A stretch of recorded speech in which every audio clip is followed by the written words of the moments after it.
Welcome to the first episode of Chem Talks, where chemical reactions happen. So myself Samir Dasildar. And my name is Vedant Tambe, and today we are going to discuss about some hot, cool and kinda nerdy topic. No, it's not something about new Netflix movie. Then Mr. Tambe, what is the topic about?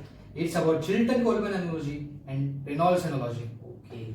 So if you have ever sat in class thinking that why every subject in chemical engineering feels like deja vu, then well, thanks to Chilton and Coleman, because they have established relations between heat, mass and momentum transfer, which are our holy trinity, and gave more alike relationships than they are actually.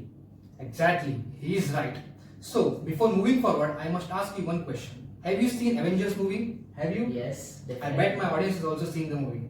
So, this topic is nothing but Avengers of transport phenomena, where heat transfer is Iron Man, mass transfer is Captain America, and momentum transfer is our beloved Thor. Different powers, but somehow they follow the same rules. Yes. So now let's move further. Do you know what is the best part about this analogy? What? This analogy makes our life a bit easier. You don't need to remember separate correlationships for heat transfer, mass transfer, momentum transfer. You just tweak a few variables and boom, you have solved all your problems. Cool, isn't it? Yes. So, Mr. Tambe, one Yes. thing that always comes into my mind is whenever I study Chilton-Coleman analogy, I always think, did they work together? No, they didn't publish their work together. Yes. This analogy is named after them because someone else combined their separate contributions and published it. It's like a nerdy arranged marriage.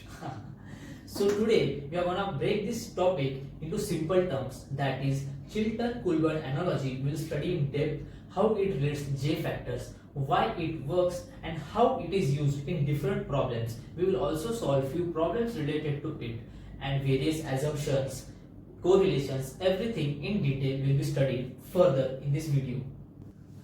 So after covering all the basic points related to Chilton-Coleman analogy and Reynolds analogy, let's dive into the deep understanding of the OG topic, that is the Reynolds analogy. So I request Mr. Tambe to explain few concepts from basics to advanced, the assumptions, the limitations and mathematical expressions that are involved in the Reynolds analogy.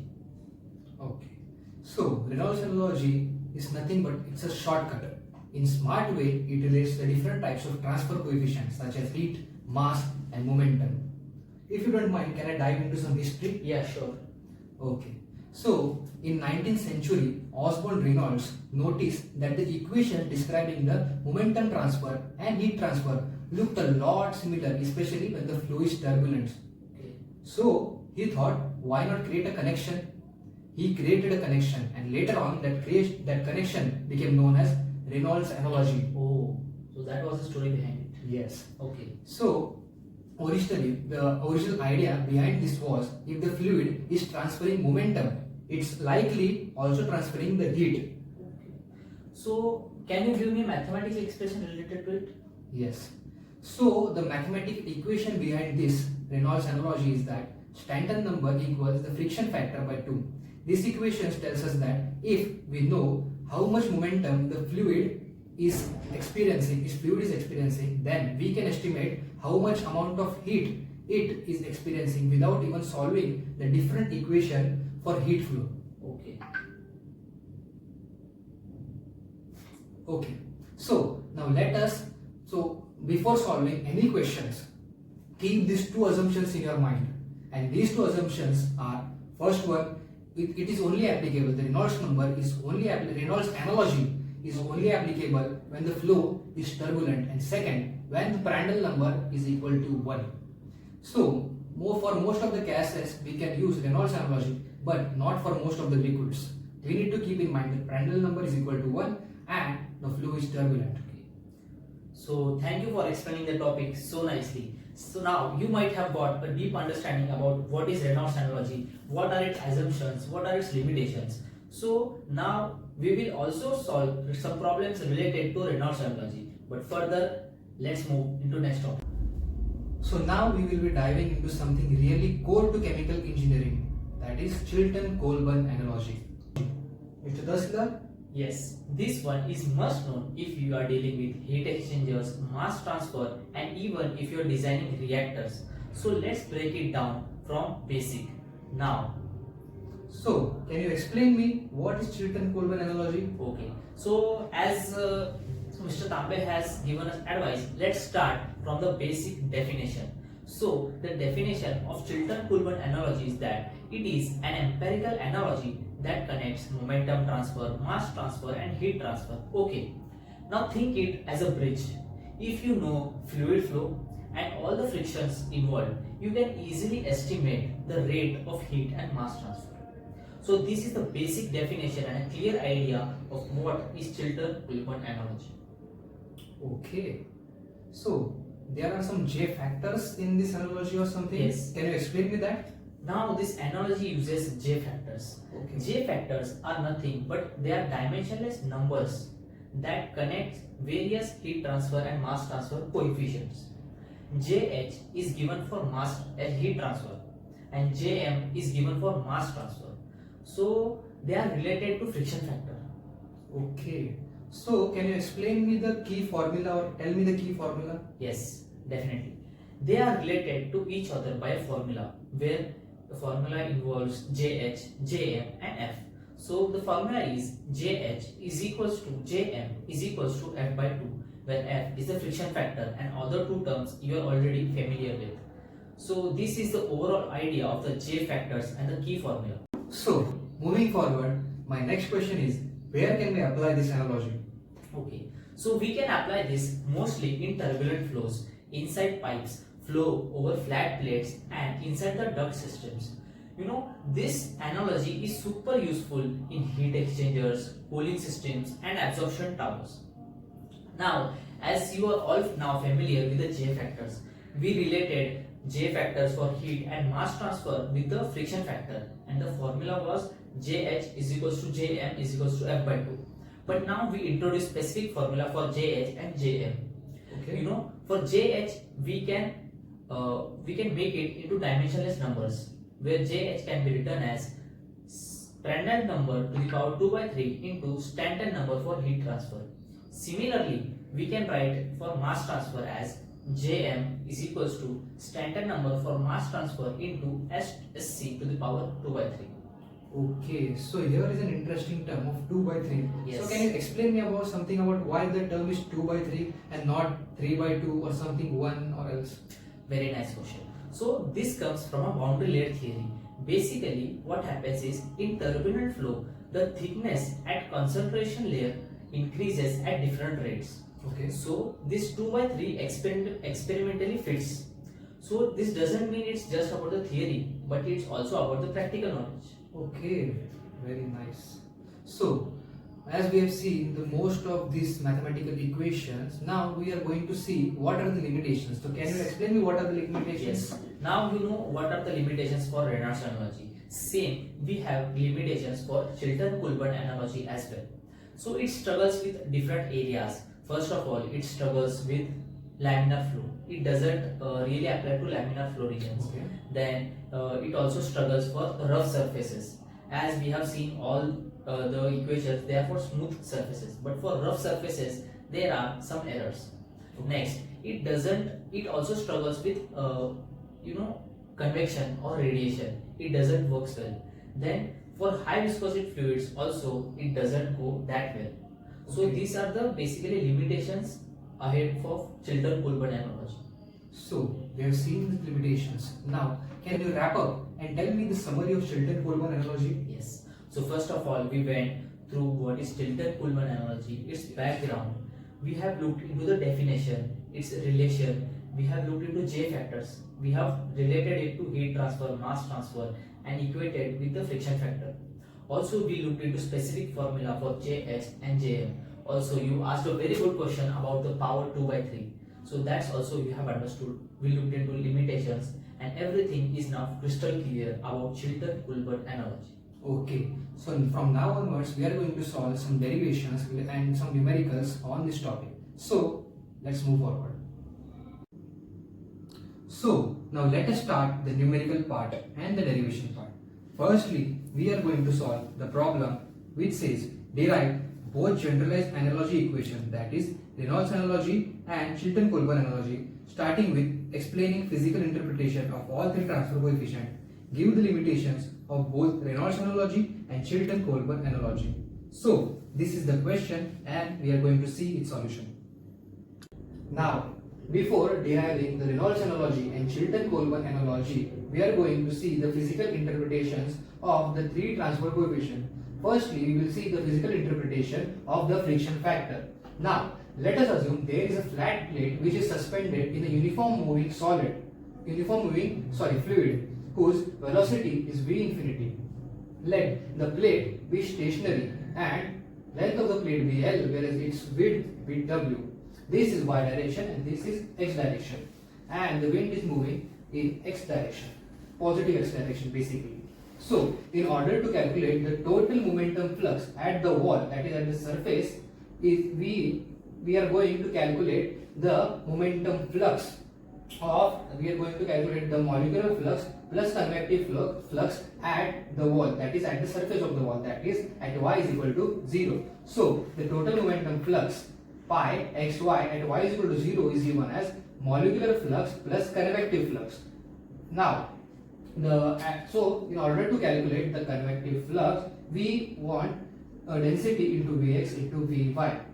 Basically, the Vx will be 0 because the plate is stationary and the fluid which is in contact with this plate at y is equal to 0 will be stagnant, that is no slip boundary condition. So Vx and Vy both will be 0 and this term will be 0. So this momentum flux will be given as pi xy is equal to tau xy at y is equal to 0. That is only molecular flux, which is equal to tau is equal to mu dvx upon dy using Newton's law of viscosity. This is our equation 1. Also, we have one equation which is given as tau is equal to half rho v infinity square f. This is nothing but in order to calculate the molecular flux because we need the value of molecular flux and it cannot be calculated directly. So we introduce the dimensionless term F, which is friction factor. Now, combining these two equations, we get half F is equal to mu by rho in v infinity square dou Vx upon dou y at y is equal to 0. Now, in order to calculate the dou Vx upon dou y, we are assuming the constant velocity gradient throughout. So this is actual velocity distribution and we are assuming it is ideal, that is v infinity divided by delta. So dou Vx upon dou y at y is equal to 0 becomes v infinity by delta. This is our equation 4. Now substituting equation 4, that is this, in the equation 3 and multiplying by characteristic length, we get half f into half f Re is equal to LCH by delta. This indicates the product of F, that is friction factor, with Reynolds number is directly proportional to the characteristic length and inversely proportional to the thickness of the boundary layer. This also gives the Reynolds number, which is equal to LCH V infinity into rho by mu, which is viscosity. This is nothing but the physical interpretation of the friction factor. So, as of now, we have seen the physical interpretation of friction factor in the previous case. Now we are going to see physical interpretation of mass transfer coefficient. So, let us consider a flat plate suspended in a uniform stream of fluid of species B, having velocity v infinity and species A concentration as Ca infinity as shown here. The surface of the plate is also coated with the species A with concentration CaW. Let the length of this plate be L and its width be W. Now, as of engineers, we are interested in total number of moles of species A transferred from the plate to the flowing stream. This can be calculated by integrating the total molar flux at the wall over the surface area. The total molar flux is given as NAY at y is equal to 0 is equal to J star A at y is equal to 0 plus Ca V star y at y is equal to 0. This is nothing but the molecular molar flux and this is nothing but the convective molar flux. For low mass transfer, in this case can be written as NAY at y is equal to 0 is equal to NAW, which is equal to d star AY at y is equal to 0 equals minus DAB dou CA by dou y at y is equal to 0. This is nothing but an equation 1. Also, there is another equation relating the molar flux and the mass transfer coefficient, which is given as NAW is equal to Kc CAW minus CA infinity. This is nothing but an equation 2. Now, combining 1 and 2, we get Kc is equal to minus DAB CAW minus CA infinity dou CA by dou y at y is equal to 0. This is nothing but our equation 3. The convection mass transfer coefficient can be determined from this equation if the diffusion coefficient, overall concentration difference and the concentration gradient at the wall are known. Since calculation of the concentration gradient at this wall or at the surface of this plate is little bit difficult because the concentration distribution curve is somewhat exponentially increasing. So we idealize this case as this, and it is given as dou CA by dou y at y is equal to 0 equals CA infinity minus CAW divided by delta C, assuming constant concentration gradient. This is nothing but our equation 4. Now, combining equation 3 and equation 4, we get Kc is equal to DAB by delta C. This indicates that mass transfer coefficient is directly proportional to the diffusion coefficient and inversely proportional to the concentration boundary layer. So, as we have seen physical interpretation of friction factor and mass transfer coefficient, now we are going to see the physical interpretation of heat transfer coefficient. So, as we considered the plate in the other two cases, here also we are going to consider a flat plate suspended in a uniform stream of fluid having velocity V infinity and the temperature T infinity. The temperature at the surface of the plate is kept constant at Tw.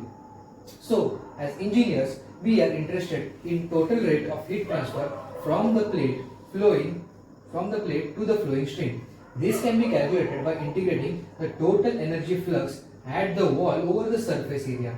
So, total energy flux is given as Ey at y is equal to 0 is equal to Qy at y is equal to 0 plus rho Cp T Vy at y is equal to 0.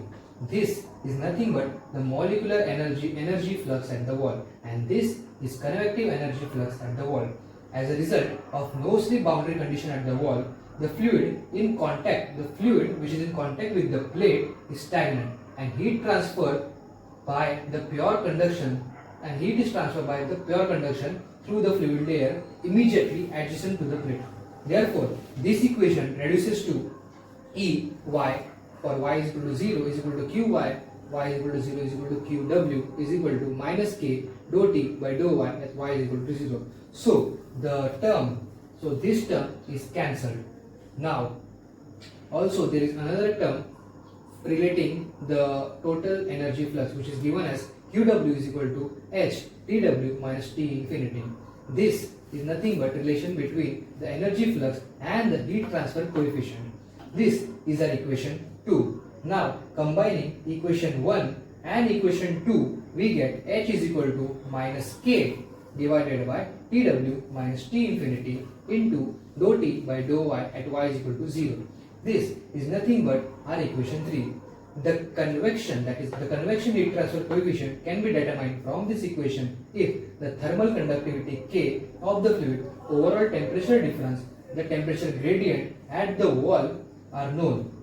Since the calculation of the temperature gradient at the wall requires the temperature distribution in the fluid phase to be known, the actual case is idealized as shown here. So, the entire energy resistance to the heat transfer is assumed to be due to the stagnant film in the fluid next to the wall. The thickness of the film dt is such that it provides the same resistance to the heat transfer as the resistance that exists for the actual convection process. The temperature gradient in the film is constant and is equal to dou T by dou y at y is equal to 0 is equal to T infinity minus Tw by dou T. This is nothing but our equation 4. Now, by combining equation 3 and equation 4, we get H is equal to K by dou T. This indicates the thickness of the film dou T and the value H. So basically this equation indicates that heat transfer coefficient is directly proportional to the thermal conductivity and inversely proportional to the thickness.